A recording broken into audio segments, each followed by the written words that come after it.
à Fitness Factory. Aujourd'hui, je vais vous parler des modes de contraction. Donc, il y a différents types de contractions musculaires, de mouvements. Il y a la contraction concentrique, excentrique, isométrique, isocinétique, pliométrique. En musculation, on va surtout utiliser la concentrique et l'excentrique. L'isométrique, c'est le travail statique. Alors, le travail statique, c'est un travail qui est efficace et qui donne des résultats uniquement sur l'angle sur lequel vous le travaillez. C'est-à-dire que si vous faites du statique pour les biceps à l'horizontale, bien vous améliorez votre biceps dans cette position, sur cet angle-là. Ça ne nous apporte pas grand-chose en musculation. C'est un travail qui muscle, c'est un travail qui brûle rapidement parce que la contraction musculaire empêche la circulation sanguine et donc empêche l'arrivée d'oxygène pour faire de l'énergie, et donc il y a dégradation des sucres qui fabriquent de l'acide lactique et ça brûle très vite.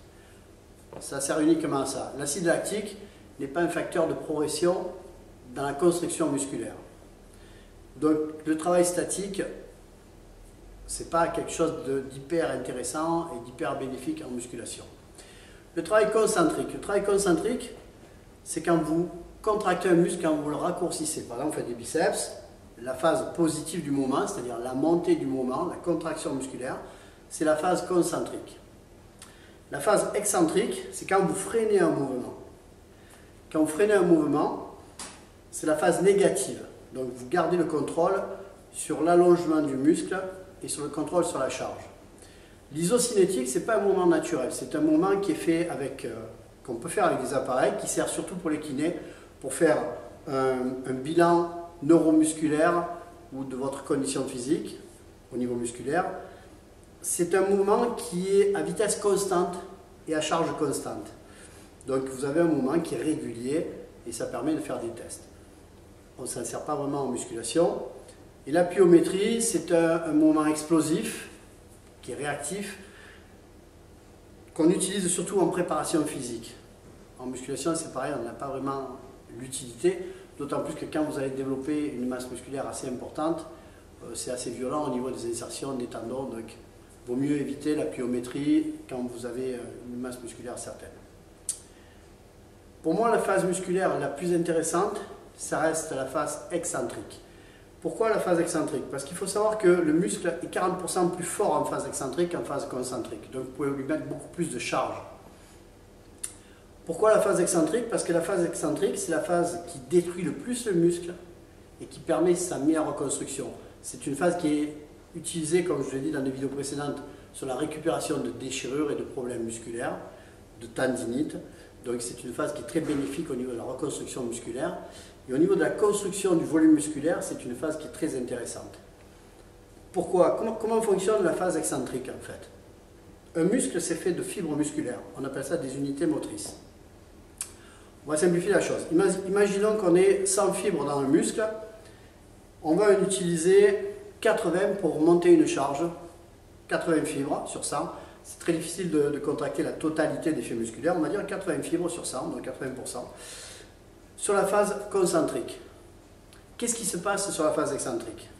Il faut savoir qu'une fibre, elle est contractée ou elle est relâchée. Vous ne pouvez pas avoir une intensité de contraction dans la même fibre. Donc, ou elle est contractée à 100%, ou elle est relâchée. Ça veut dire que quand vous subissez une charge, ça veut dire que vous n'avez pas assez de fibres contractées pour porter cette charge.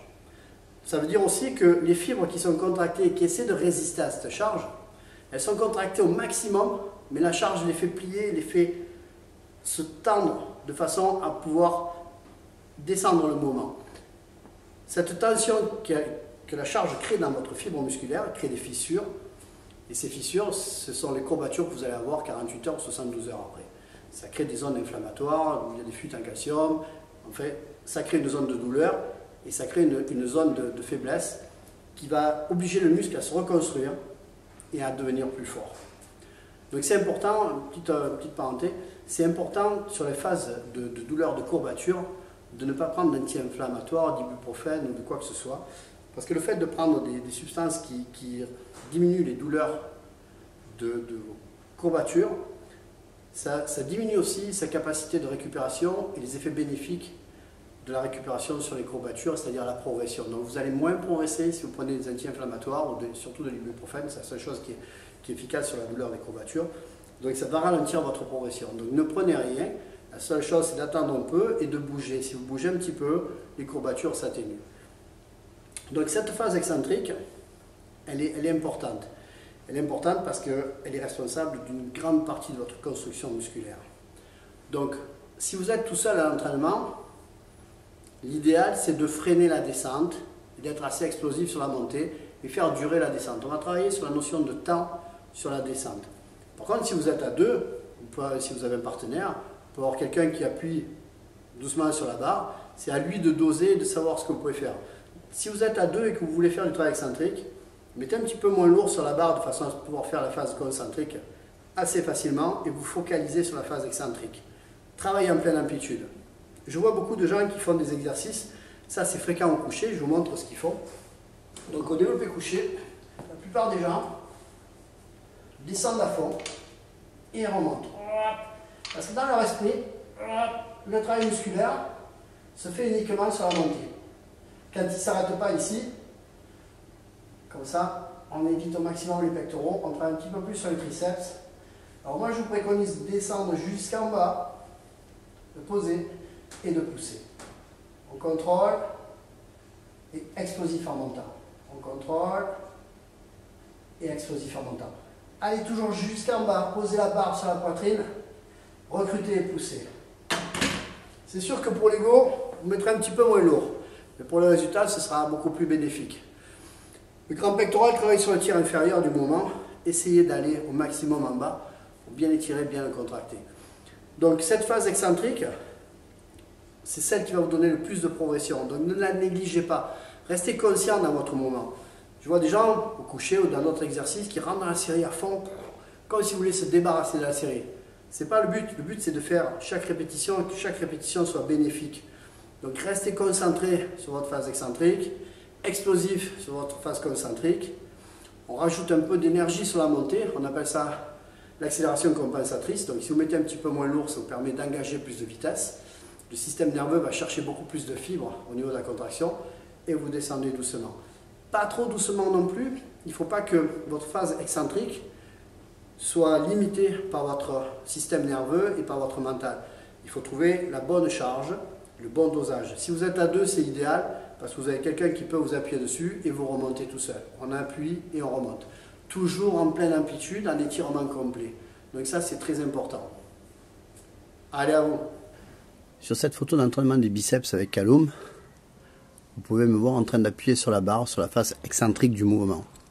Donc, comme vous pouvez le constater, il n'y a pas beaucoup de poids sur la barre. On est en fin de séance d'entraînement. On est sur un pupitre à biceps en position verticale pour un maximum de charge en haut. Et donc, ça permet d'avoir vraiment un contrôle sur toute la longueur du mouvement sans qu'il y ait de problème au niveau du coude, le fait d'avoir cette pente verticale. Si vous prenez un pupitre à biceps avec un petit peu d'inclinaison, en fin de course, vous risquez d'avoir un petit peu de tension au niveau du coude. Alors que dans cette position-là, on a la liberté de pouvoir appuyer tout le long de la trajectoire pour un maximum de charge sur la phase excentrique du mouvement. Sur cette dernière photo, toujours avec Callum, on fait un travail de finition en fin d'entraînement où on travaille sur la contraction du biceps, contraction volontaire sur la montée, et sur le travail négatif sur la descente. Ça, vous pouvez le faire tout seul avec la main opposée. Donc vous appuyez sur le poignet de façon à mettre un maximum de résistance sur la descente. Vous gardez votre biceps contracté et vous l'étirez au maximum. Et vous contractez en montant. Ça permet de mettre de la tension toujours sur la phase négative. Et j'aime bien le faire en fin de séance de biceps.